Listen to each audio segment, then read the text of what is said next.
तख्त सचखंड श्री हुजूर साहेब गुरुद्वाराचे राष्ट्रपती द्रौपदी मुर्मू यांनी दर्शन घेतले। नांदेड दिनांक 4 सप्टेंबर राष्ट्रपती द्रौपदी मुर्मू यांनी नांदेड येथील दौऱ्यात सुप्रसिद्ध तख्त सचखंड श्री हुजूर साहेब गुरुद्वारा येथे गुरु ग्रंथ साहिब यांचे दर्शन घेतले। यावेळी राज्यपाल CP राधाकृष्णन यांनीही गुरु ग्रंथ साहिब यांचे दर्शन घेतले।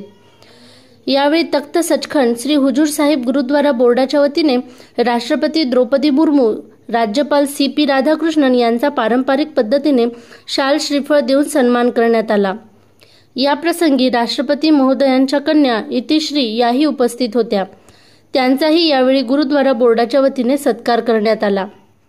या प्रसंगी राज्याचे ग्रामविकास मंत्री तथा नांदेड जिल्ह्याचे पालकमंत्री गिरीश महाजन, विभागीय आयुक्त दिलीप गावडे, जिल्हाधिकारी अभिजित राऊत, पोलीस अधीक्षक अविनाश कुमार, मनपा आयुक्त डॉक्टर महेश कुमार डोईफोडे, सचखंड गुरुद्वाराचे प्रशासक डॉक्टर विजय सदबर सिंह जी, सल्लागार जसवंत सिंह बॉबी, अधीक्षक राज देवेंद्र सिंह जी, पुजारी बाबा ज्योतिर्धर सिंह जी, तथ्थेदार संत बाबा बलवीधर सिंह जी आदींची उपस्थिती होती।